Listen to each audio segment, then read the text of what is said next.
started. Okay. Set? Let's start. Yes, please. You all set for? We're live. Okay, please. Okay, good evening, everyone. I call the regular meeting of the South Burlington School Board to order on Wednesday, October 9th at 6 p.m. Agenda item 2, announcements and amendments to the agenda. Do you have any announcements? Yeah, I'll mention one thing, just because we don't have a community engagements, item in the agenda. I did attend the city council meeting Monday evening. They had a session or a little bit of time blocked off to hear from the community on the city budget and what the community was looking for there. So it went for about half an hour or so. They did a presentation on their budget, which was pretty informative. Not real numbers, but just kind of an overview of the budget. And then they solicited public feedback. There were probably 4 or 5 people who spoke, 1 or 2 from online, then the rest were in the room. Interestingly, I will say that the school budget was brought up by every single person who spoke as a matter of concern, in conjunction with the city budget. So, I'd encourage you, if you want to hear what those comments were, to go back and watch the meeting from the city council for Monday night. But it was interesting that everybody almost spoke to the school budget more than they did the city budget. So just wanted to share that. Any other announcements or amendments? Agenda item 3, comments from the public. This is the community's opportunity to share feedback and concerns with the board. We ask that you keep your comments concise, 2 to 3 minutes, and that you refrain from using any information that would identify a specific person. Please raise your hand in the room or use the Zoom raised hand feature. We will only use the online chat to manage any tech issues. We are not able to take action on any issues brought to us during public comment. However, any board member may suggest tonight that the issue or question be added to a future agenda for discussion. We may also delegate addressing issues to our superintendent, Violet Nichols, who is on virtually this evening. It's always helpful if you can email us a copy of your comments for follow-up. So with that said, there's no one in the room for public comment. Is there anyone online?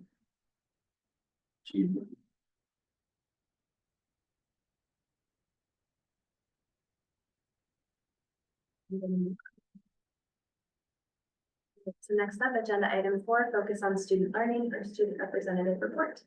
Thank you. So yesterday was SLAM Community Service Day. SLAM is a program at the high school that pairs 3 seniors who are currently taking the peer leadership course with a freshman advisory. And so the goal of this is to do activities with freshmen, kind of create a bonded advisory environment. And yeah, so yesterday SLAM groups went to places such as the Common Roots Farm, the South Burlington and Georgia elementary schools, and Sandbar State Park for community service and group bonding. Yeah, and TIA Germany just celebrated 50 years of cultural exchange and connection at SB High School. This partnership between SBHS and Schiller Gymnasium in Hamelin, Germany, is the 2nd longest high school exchange of its kind in the U.S. and the longest between Vermont and Germany. So this year's TIE Germany group just left yesterday for an adventure to Washington, D.C., and we hope they have fun, and we're glad they joined us. The SBHS Club Fair happened last week, and students were able to speak with student leaders of clubs such as Journalism, Student Justice Union, Investment Club, Dungeons and Dragons Club, Jazz Band, Key Club, Green Team, and many others. Student interest was really high despite there being no activity block this year. And I think many student organizations are finding ways to go about having meetings before or after school. And so we're really happy with that. There's still a lot of extracurricular engagement at the school. Yeah, and Key Club, a community service club at SBHS, just ran a neighborhood food drive in Dorset Farms in South Village neighborhoods. And they picked up and donated 733 pounds of non-perishables and hygiene supplies to the SB food shelf. So Gracie and I are just really excited to support that South Burlington students are still getting involved in the community. Thank you very much. Okay, next up is agenda item 5, discussion items. First, we need to talk about our school board vacancy. So this is our last meeting with Elaine. Thank you, Elaine. And today I just want to share with our community that we are preparing to go through the board member appointment process. So tomorrow, there'll be an announcement posted along with an application on the South Burlington School District website. And in the city newsletter, and I believe in Violet's newsletter. Violet, chime in here if I'm off. That's correct. Okay, and from Porch Forum, the application as well as a notice that we're looking for a new board member will be posted within the community. Applications are due to the central office, which I believe, Violet, on the application, it has information about who to submit the application to, correct? Yes, Meg Collins, and her email address is mcollins, COLLINS @sbschools.net. So applications to be a board member are due back to Meg Collins no later than 4 p.m. on Friday. It must be October 25th. It's October 23rd is Wednesday. And then between, I need to double check that date. Violet, our applications due on Wednesday, October 23rd? That would be 2 weeks from now. I think, if the board wants them to be due on that Friday, that's acceptable as well. Sure, I'm just trying to think about the balance of giving the community enough time to apply, but also giving board members enough time to review the applications before we do interviews on the 30th. Is the Friday before enough time that gives board members the weekend and a couple of weekdays to review applications? I think that would be enough.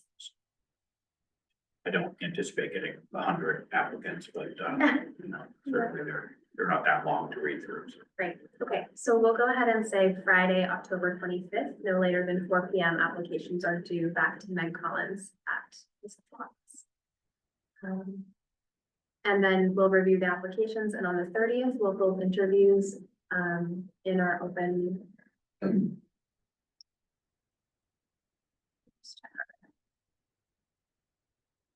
Draft agenda. I'm literally thinking about November agendas right now, so.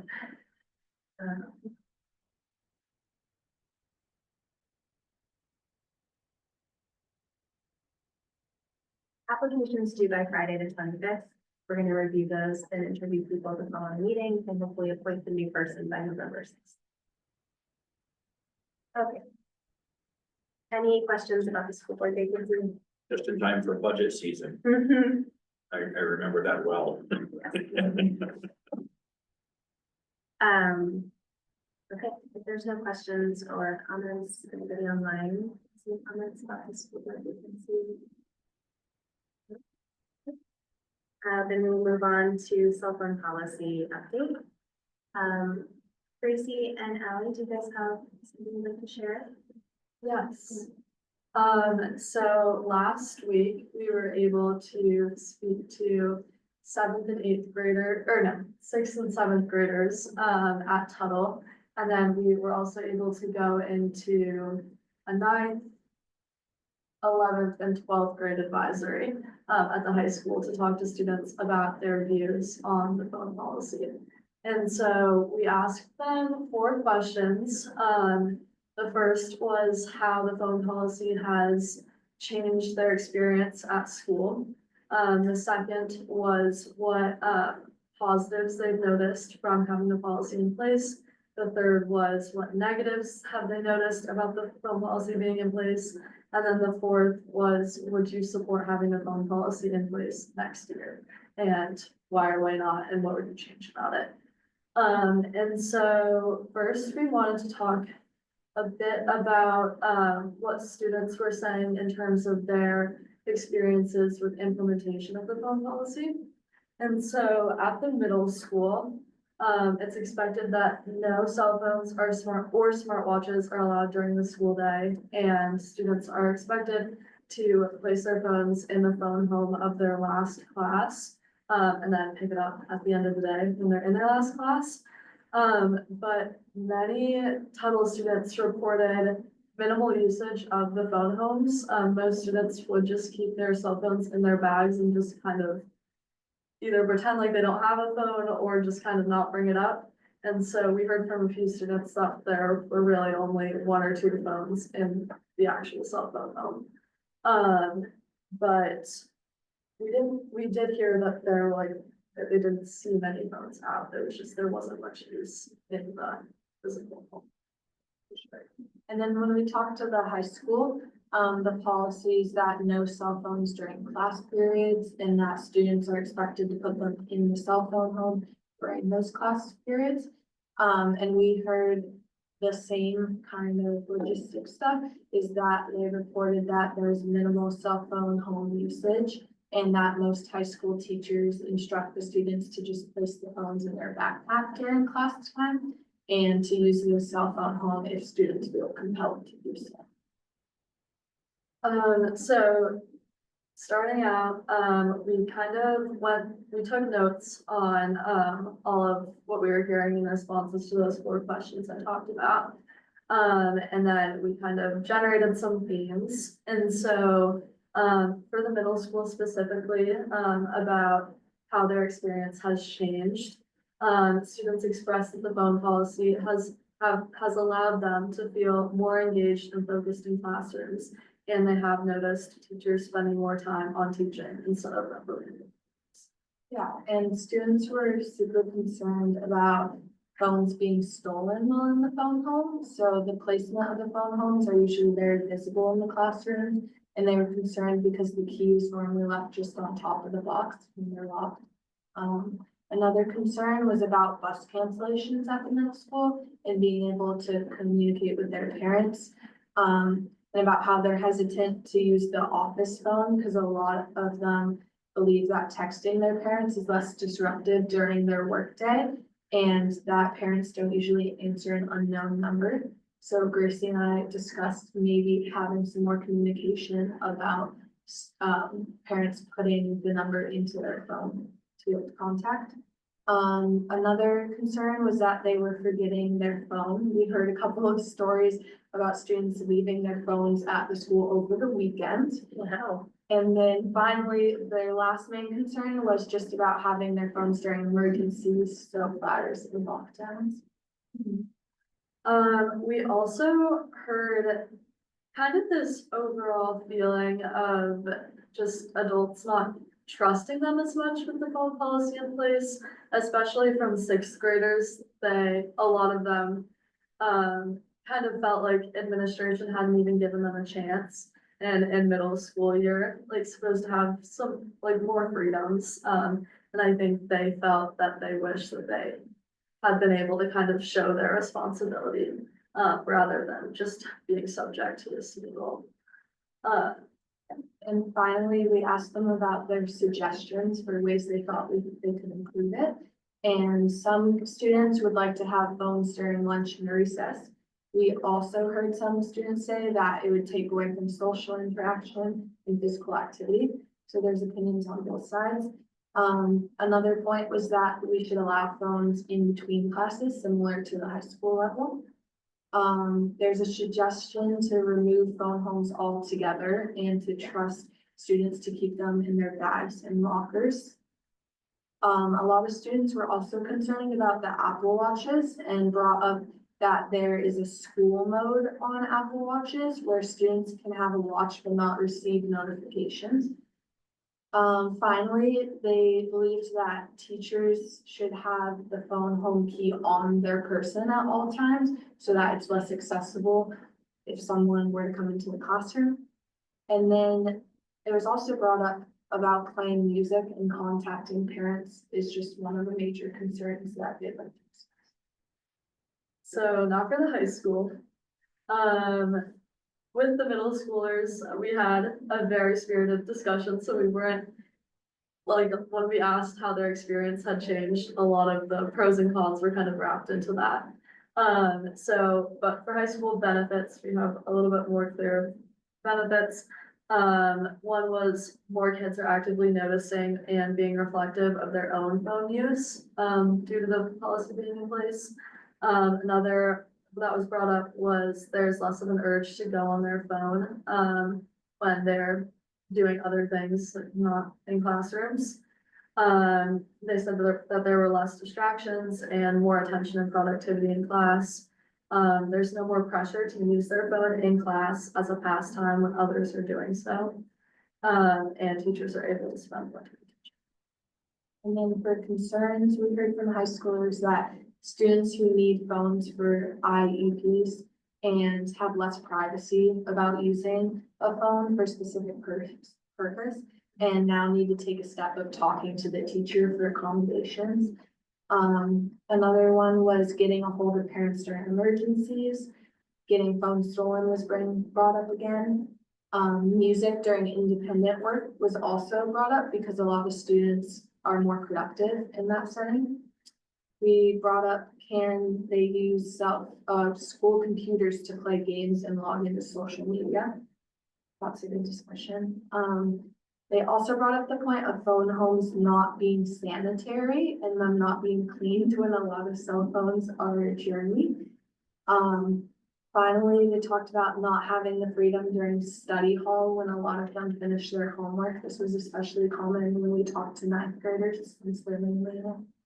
And ninth graders also had that same theme of not feeling like they got a chance by admin to prove they could use them responsibly.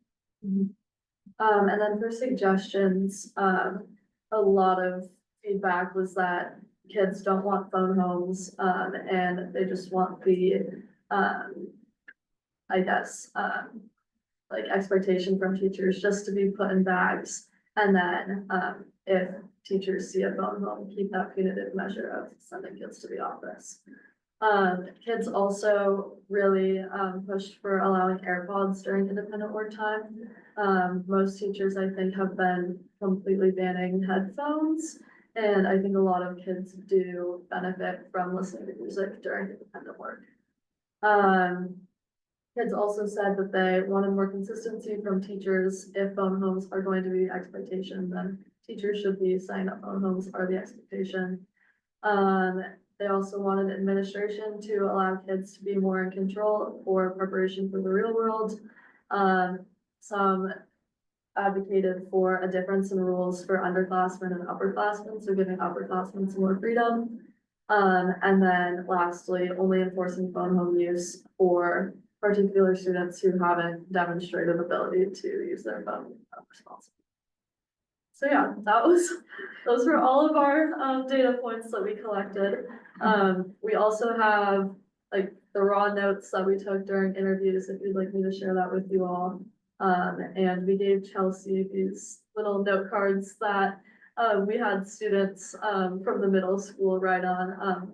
They gave us just more information that they wanted us to know. So I think Chelsea will share that with the rest of the board.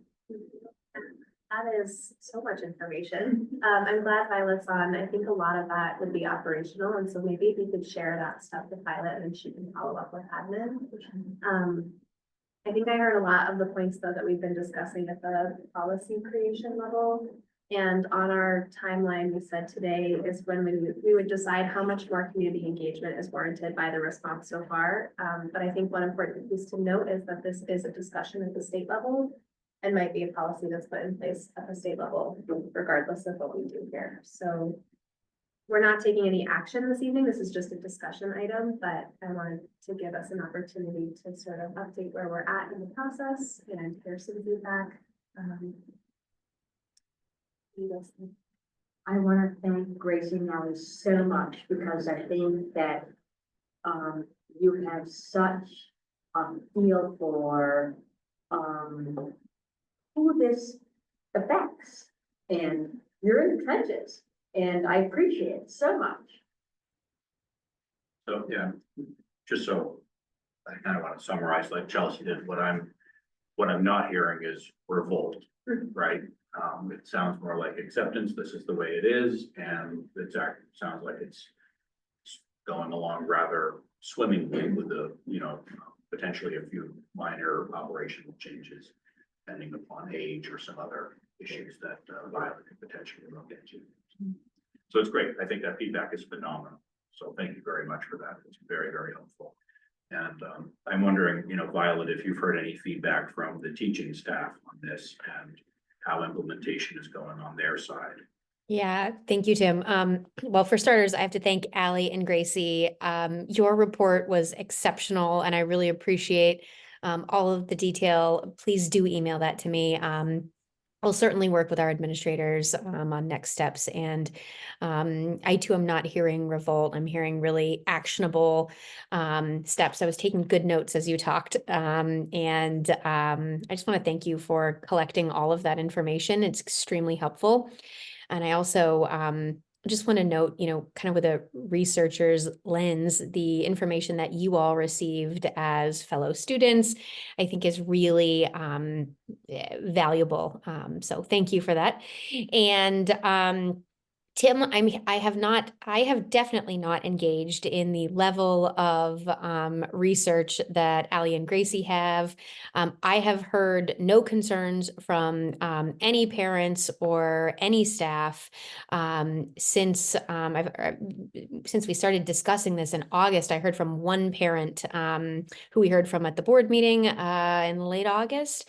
But I've heard no concerns. I've heard things are working well. I have heard that there is not an insistence on phones being in homes, and to sort of like build the relationships and trust that allowing phones to be, in backpacks and avoiding a power struggle while still, getting to that ultimate end, which is reduced cell phone use, has been an effective technique that's utilized. I'm hearing from our principals, same thing, this is something that's been effective. And I'm not recommending from anything I've heard at this time, any sort of drastic changes. I'll certainly keep the board posted on any updates I hear from, the state side on potential policies. As you all know, this is something that's being discussed nationally.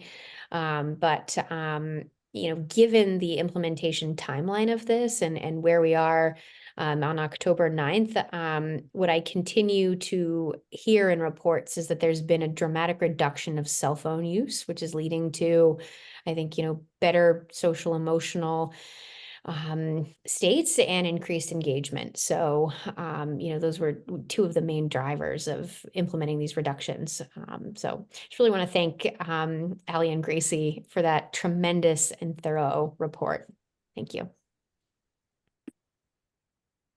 One thing I'll share, I did happen to read, I was in Middlebury, I've been in that area for the past couple of days, and I picked up the Addison Independent, and there was an article they had on cell phone usage. And it sounds like that area, Viola, you may be aware of this already, is tending to handle this more at the operational level as well. I think there is some look into policies, but at this point, it's mostly operational, and it sounds like, there's no big waves there around it either, so. Yeah, I'm not in favor of policy for policy's sake. A policy is only as strong as the people who enforce it. So I personally at this time would love to kind of just table this conversation until January, where we have asked Superintendent Nichols to do a more formal survey of the teaching staff to find out how it's going from their perspective. And that will also give us some time to see how the legislature might pick up this conversation as well. I think that the emergent needs that parents were reaching out about and teachers as well have been addressed with the measures that Violet has put in place. So that's where I stand on this issue for now. I'm not sure how the rest of the board feels about it. I'm with you at this point. I don't think, again, a policy at the board level, I don't feel is necessary at this point. We'll revisit it in January. At that point, we can hear from the community again, and we'll have more information on how it's going. But it sounds, again, thanks to our student reps, that it seems to be going quite well. Chelsea, it makes a lot of sense. I'm in agreement. Thank you. Okay, next up is the listening sessions. So Laura will be holding a listening session in the quiet reading room at the library in South Burlington on October 16th. That's a week from today. And she's reserved that room from 5:45 to 6:45. So just a reminder to our community, this is an informal opportunity for you to share feedback with the board. She'll report back what you share in that session to the full board. Just trying to provide more opportunities for community members to reach your school board members. Does she need a second person? Is she looking for a second person from the board to attend or I'm not sure if she is or not, but you're more than welcome to reach out and ask Okay. her. happy to? I think I'm available, so. Yeah, okay. Yeah. You're not doing enough for the board, Tim.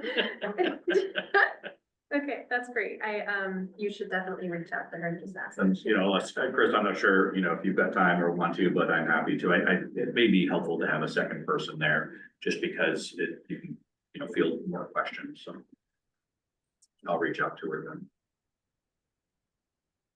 And she will be coming by the office this evening. She's just got work done today. Okay, so next up in our discussion items is the finance committee, due for an update. Chris, you want me to take this one?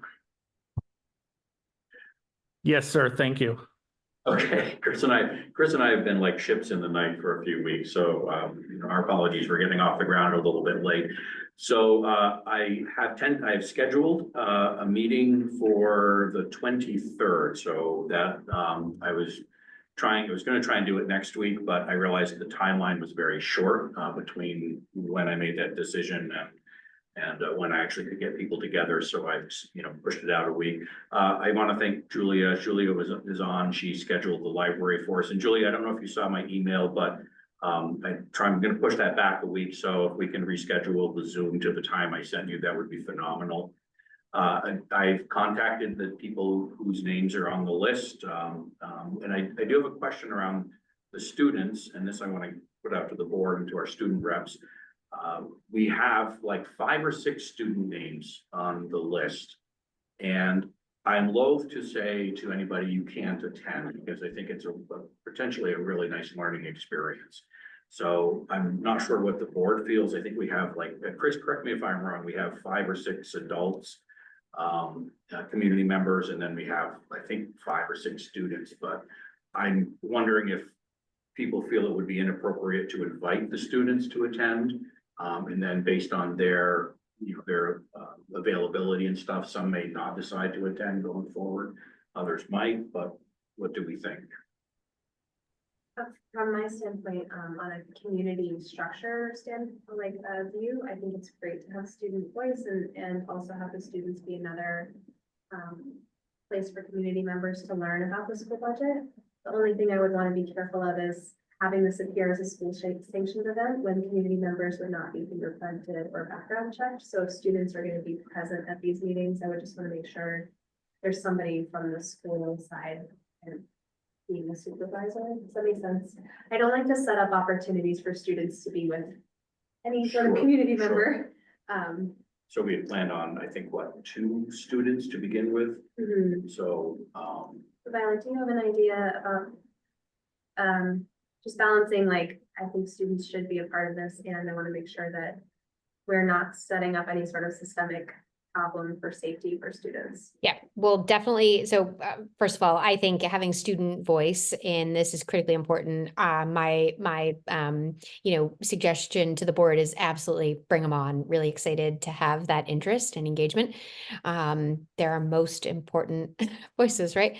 So and I can certainly work on some kind of supervision.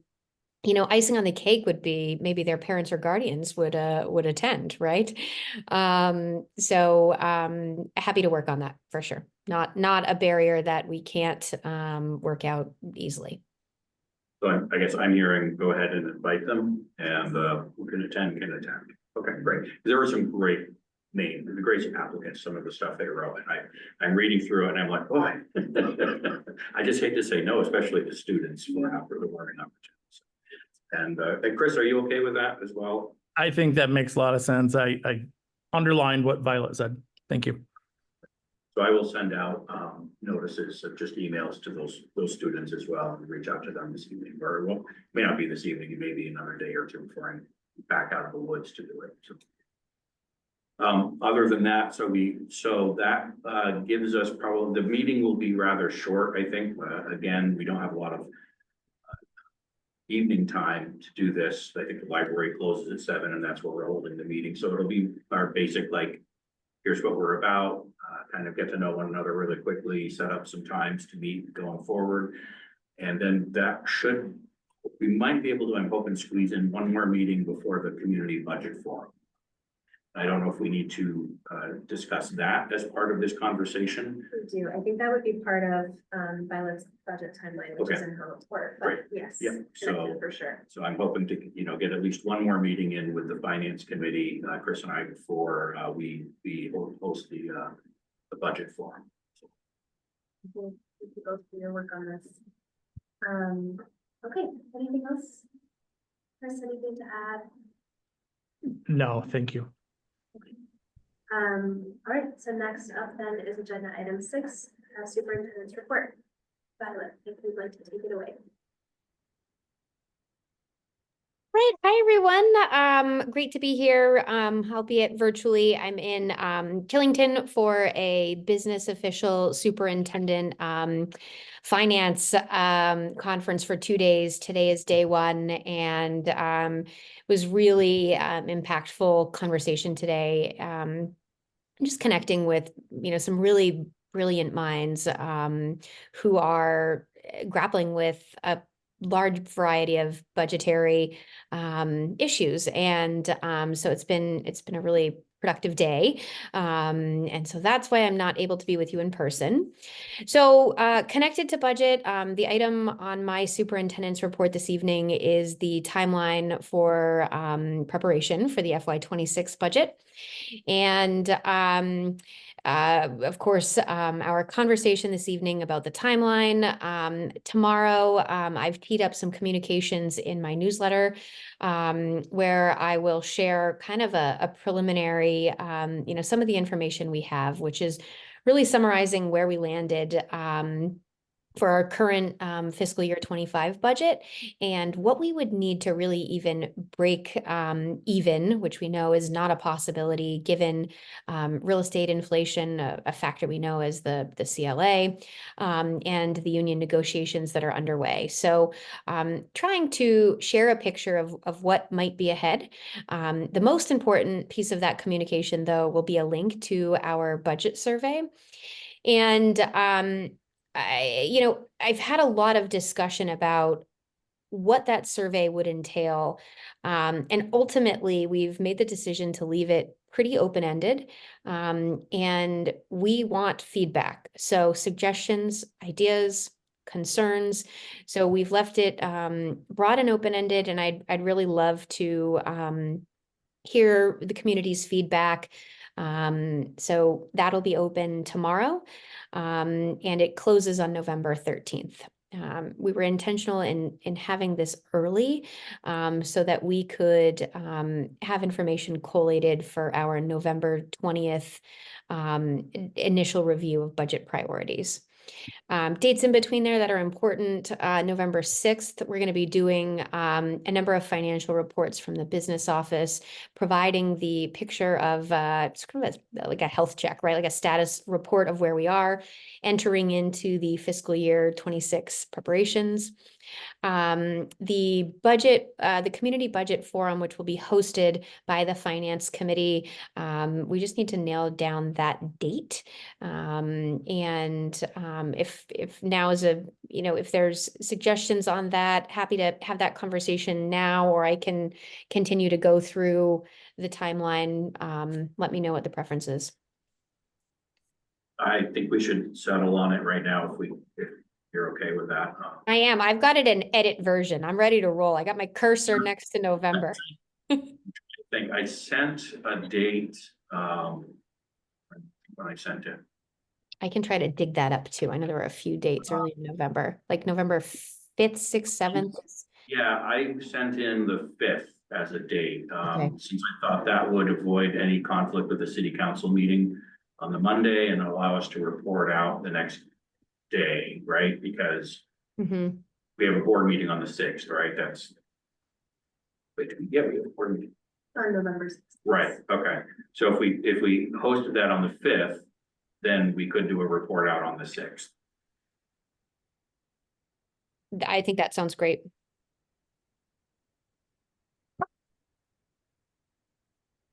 So I'm for that. Chris, I don't know if you have any thoughts on that, if that conflicts with anything on your timeline. Nope, that makes a lot of sense, Tim. Okay. So Violet, let's settle on the 5th and we'll host it then. Great, I'm gonna put that right into the timeline and that sounds perfect to me. Thank you so much. I'm just gonna reorder. I'll do that after the meeting. I realize you all don't have a live doc here. Great. So the budget conversations, I mean, the schedule is fast and furious and it's like that old adage about parenting, right? Like the days are long and the years are short. It feels, I feel when I'm reviewing this schedule, it feels this way to me. The community budget survey closes on November 13th. On the 20th, we'll present an initial review of priorities. This is going to be an extremely difficult budget year given the reductions we're facing. December 1st, we're going to get another important figure for that ed funding formula with the Vermont Department of Taxes releasing the letter outlining forecasts for a number of parameters with the yield and ed tax rates. December 4th, we will share a first budget with figures included. We'll also have a community budget forum as part of that discussion. So once we've moved from priorities to figures, we want to make sure that we're again engaging the community in some dialogue. December 18th will be the second presentation of the budget. December 20th, we get a final figure from the Vermont Department of Taxes with our this study and the CLA number, which is something we've been referring to as real estate inflation. This is the delta between the average of 3 rolling years of averages and the delta between last appraised amount and then the current real estate assessment. Something we've been closely monitoring. So last year, some of you all recall that this dramatically changed that preliminary figures in our budget. January 8th is our third budget presentation. It's also the final date for the school board to adopt and approve a budget for our annual meeting warning in accordance with our charter. From here on out, we have sort of nuts and boltsy items on when we're developing the budget book and having various community engagement meetings. But so the budget development is really wrapped on January 8th. Any questions on that? Concerns, feedback? Yeah, I have on the budget book preparation. Is that something you can do a mini presentation on to the board, to how to look at that? And because it's a very thick book, there's a lot of information in it. And I'm just wondering if you might be able to walk through it and kind of what your layout is and what we should be looking for in it. Yeah, it's interesting. I just had a really good conversation with Julia McGuire, our communications coordinator, regarding budget books. And, this is something that's required for us to develop and submit. It's really not the focus of what we want our budget stories to be, which is the beautiful things that we want to continue, like the TIE celebration that our student board reps discussed. This is a statutory requirement, and it's really a long narrative of required financial information. And we've moved away from printing 1 million of these to only printing a few. It's something that the city puts out and we develop, we put out with them. But for all intents and purposes, all of this information is shared in all of our budget presentations anyway from the school side. So it's not something that we view as a highly useful engagement or informational tool. The format is such that it's long paragraph form, nuts and bolts. It's historically been black and white and sort of void of the life that we're trying to bring to our budget approach this year. In Julia's conversation with other communication coordinators, this is something that, not all districts handle this in the way that we do. But for us, Tim, I'm happy to walk you through the budget book. I think from my perspective, as far as the information in it, the way it's presented in the budget book is not the most useful way. And so my, initial thinking is, we present the information through graphics and through telling our story and through, we'll talk about figures in our presentations. Everything that we've put in our budget books is covered in our slide decks for the budget. So I'm not, I'll think more about that. I wonder about a walkthrough of that format in particular. Nothing in that budget book is coming to mind that wouldn't have already been discussed during our budget conversations. But I'll think more about that and get Yeah. back to you and see how we can. The only reason I mentioned it, Violet, is, it definitely is a community resource. People will be looking at it, and from a finance committee perspective, it may just be helpful for us to just have a short presentation when you publish it or before you do, so that we understand it and are able to discuss it with the community, right? Because what I hate to do is be on the finance committee and they say, hey, this isn't the budget book, and we've never looked at it before and have no idea how the book is laid out or what its intent is. Yeah, happy to do that. That'd be great. Thank you. Thanks, Tim. Anything else on the timeline, Violet? Or anything else you'd like to report? That is it for me. Thank you all. Any questions for Violet about the No, I think, is it December?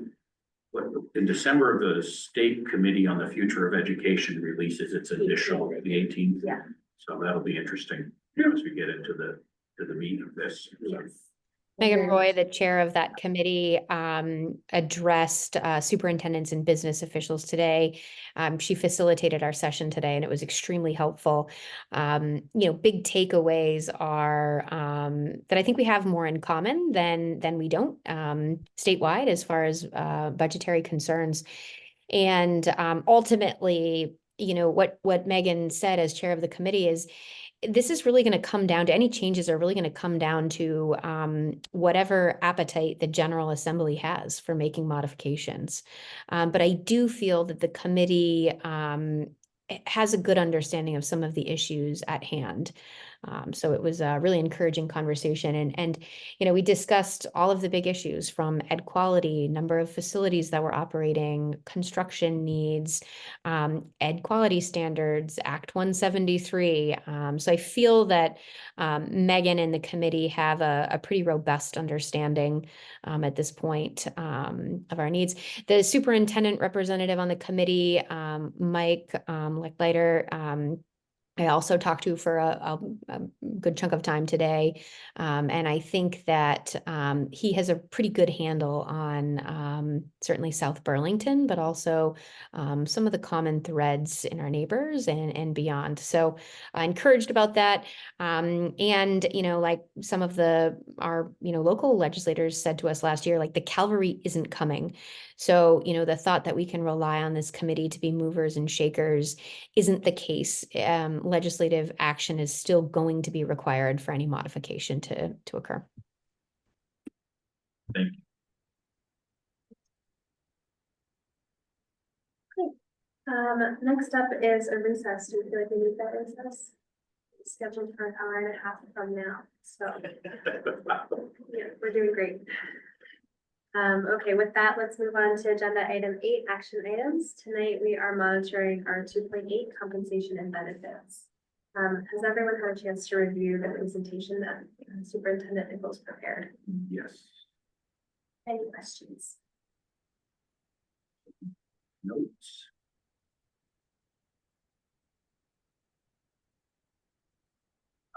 Violet, I have one question, detailed policy number 2, which is promise or implied permanent or guaranteed employment. And you have a list of contracts here.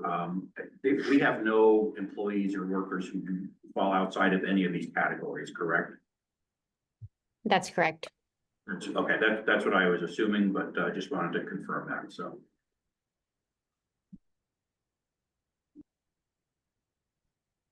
One other thing I did know, and this is sort of a side note, is in policy, in section, let's get to a detail policy number 3, establish or change compensation and benefits that deviate materially from blah, blah, blah.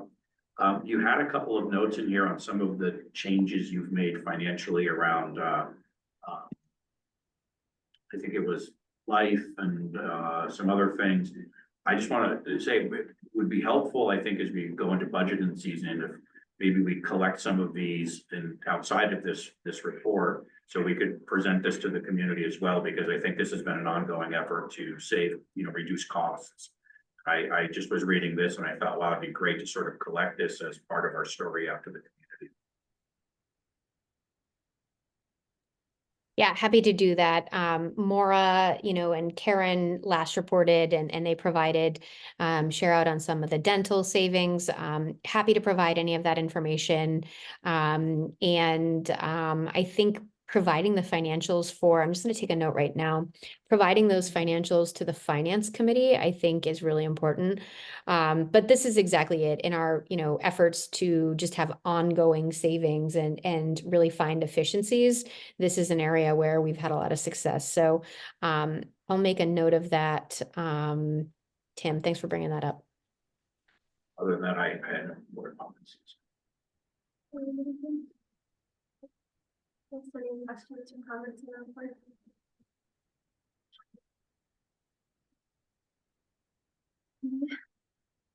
Chris is on camera, I just saw him. Uh, Excited. no questions here, Chelsea. Okay, so at this time, I'm going to read the global policy statement. We're not moving around at this board meeting enough. We have our room lights turned on. As a reminder of the process, I'll read each policy detail and then I'll ask the board if we have reasonable interpretation of that policy, adequate data, and whether or not we're in compliance. You can answer yes or no, and I'm going to take a note of that.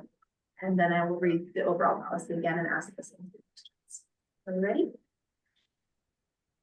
Okay. Executive Limitations Monitoring Report Summary for 2.8 Compensation and Benefits. With respect to employment, compensation and benefits to employees, consultants, contract workers, the superintendent shall not cause or allow jeopardy to financial integrity or to the public image. Further, without limiting the scope of the foregoing of this enumeration, the superintendent shall not, 1, change the superintendent's own compensation and benefits. Reasonable interpretation? Yes. Yes. Adequate data? Yes. In compliance? Yes. 2, promise or imply permanent or guaranteed employment. Reasonable interpretation? Yes. Yes. Adequate data? Yes. Yes. In compliance. Yes. 3, establish or change compensation and benefits that deviate materially from the geographical or professional market median for the skills employed. Reasonable interpretation? Yes. Yes. Adequate data? Yes. In compliance. Yes. Yes. 4, create obligations over a longer term than revenues can be safely projected, in no event longer than 1 year and in all events subject to losses in revenue. Reasonable interpretation? Yes. Adequate data? Yes. In compliance? Yes. 5, establish or change pension benefits. Reasonable interpretation? Yes. Adequate data? Yes. Yes. In compliance. Yes. With respect to employment compensation and benefits to employees, consultants, contract workers, the superintendent shall not cause or allow jeopardy to financial integrity or to public image. Reasonable interpretation? Yes. Yes. Adequate data? Yes. In compliance. Yes. The 2.8 compensation benefits monitoring report is approved. Thank you, Violet. Thank you, everyone. That's really good.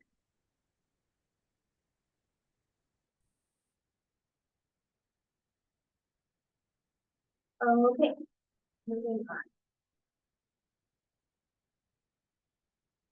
Next is agenda item 9, agenda planning, set agenda for the October 30th meeting.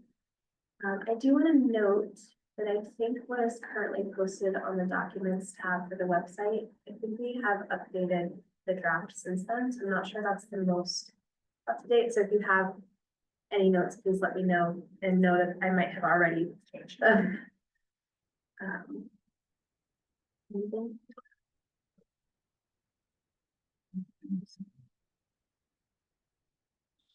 Maybe I'm fine.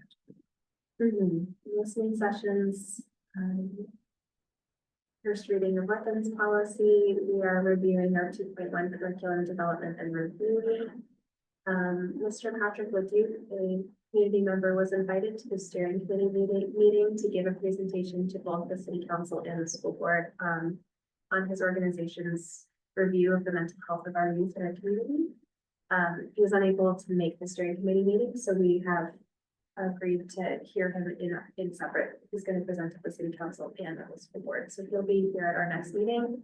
And he intends to send his presentation materials ahead of the meeting so the board members can review them and have thoughtful questions for discussion. It is a really heavy agenda, but I think it's all really necessary. Also, remember, we'll have executive session for labor negotiations and also to review board member candidates and make a decision about who will appoint to the board. So it'll be a hefty meeting. I'm happy to move if the board prefers either, well, both, or either the first reading of the weapons policy and or the curriculum report. Let me know if there's a preference. Well, to move the curriculum monitoring report to the 6th of November. Thought I just saw something with the budget timeline where that might actually be more congruent with the discussion. That works on my end. If that's helpful. I think it's perfectly fine to have it in either meeting. It might be better for the 6th because I think the 6th might not be quite so heavy with. Yeah, stuff. this is our largest monitoring report of the year, so I would have concern about something that I think, really deserves some attention with, on a day where we have such a packed agenda. So I'd be happy to shift it to the 6th.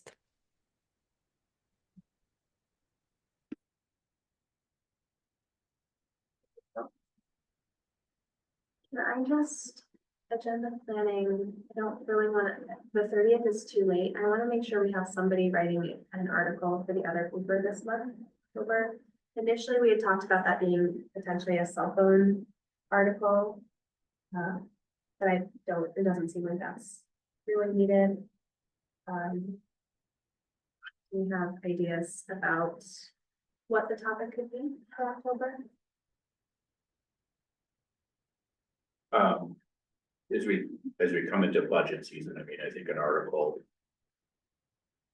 speaking to the upcoming budget would be helpful. Discussions and all of the stuff that's going to be happening. So I feel like that. I'm happy to give it a stab. It just may be helpful to get it into the paper now to Yeah. warn people about the budget forum and Especially all because of the it's so meetings. top of mind for so many people. All the Okay. engagement opportunities, feedback opportunities, and kind of the current status as well. Tim, please feel free to reach out to me or to Tim for any details on that. And I'm doing a lot, and I don't want him to be so over. Yeah, because you're not doing anything, Chelsea. well, let me know how I can help. I have, lots of material prepared. Get out over here. We have the folder, we've been stacking the folder for the finance committee with information as well. So that's a helpful source to mine.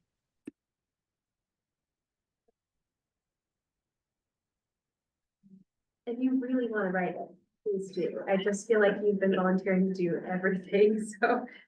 Okay, anything else for the October 30th meeting? Sounds pretty full, so. Yeah, it is pretty full. And as a reminder, that's not in 2 weeks, it's in 3 weeks. So our October meeting schedule got like a little shifted. Okay, any future agenda items or parking lot?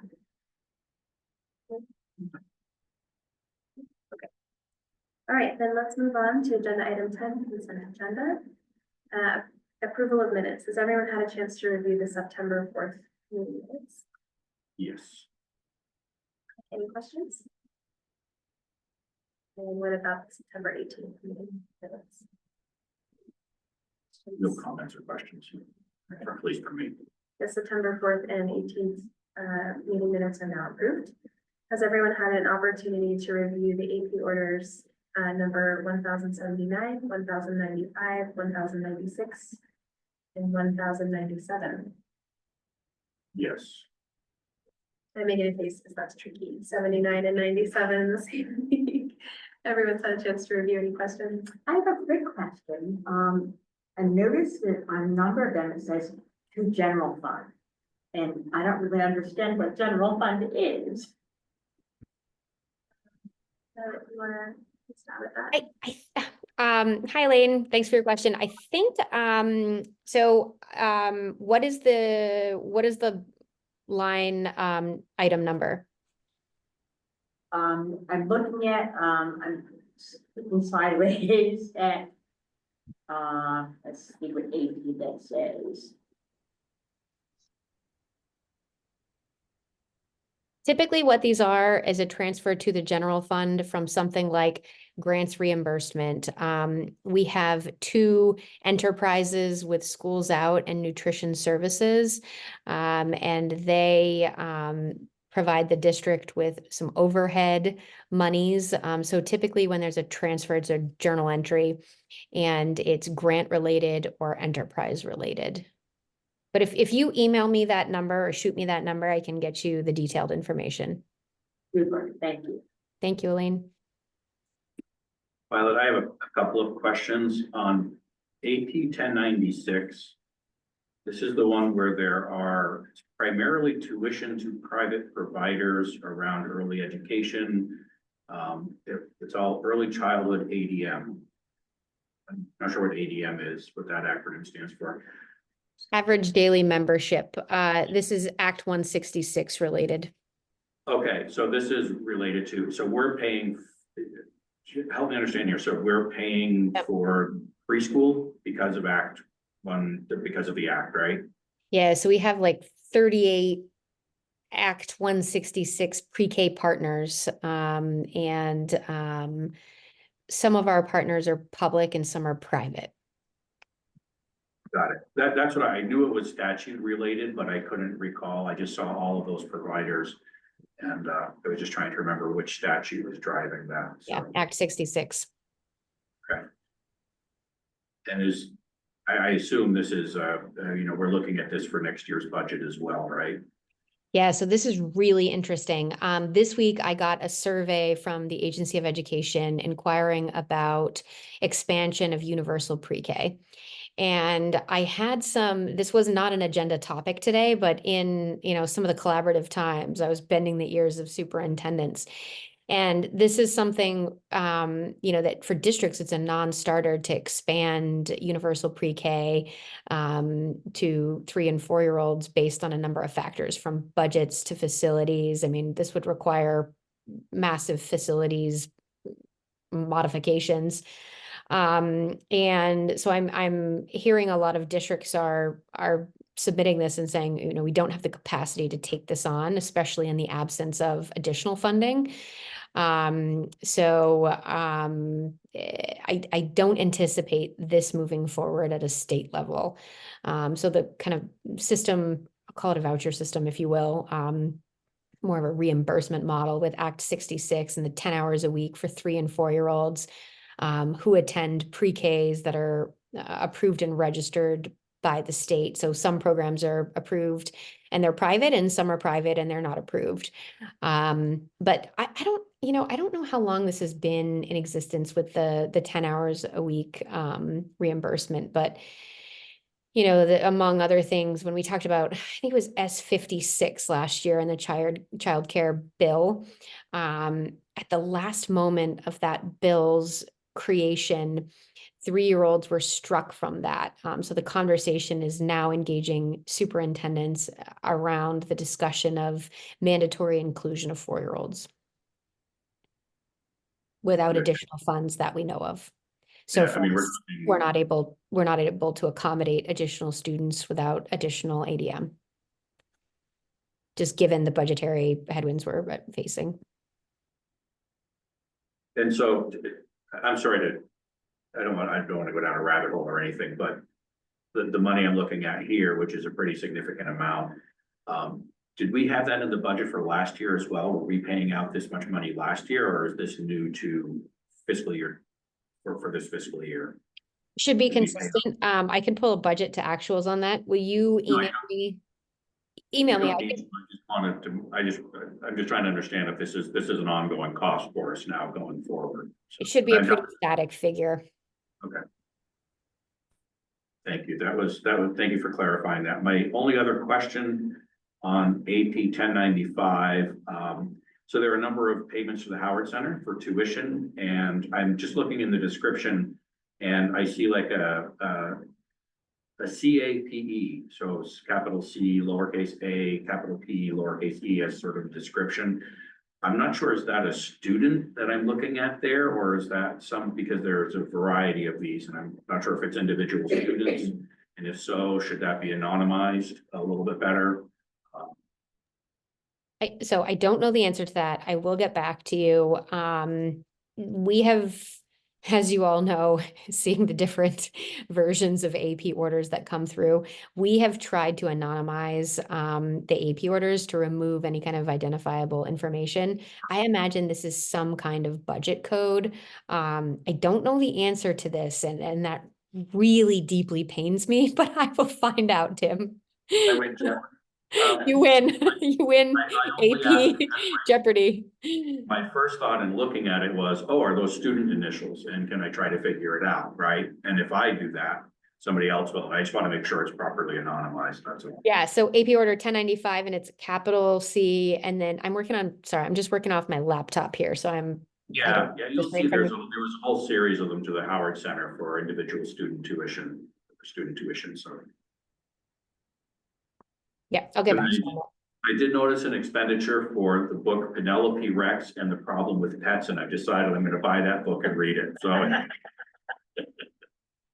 Very compelling title. really was like, wow, that sounds really cool. So anyways, that was it for me, thank you. Thanks, Tim. Okay, any other questions, comments, concerns about any of the AP orders?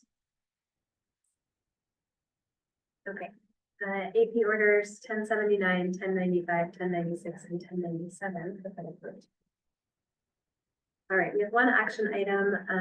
Do I have a motion to approve the accounts payable order check to the Howard Center in the amount of $89,744.58?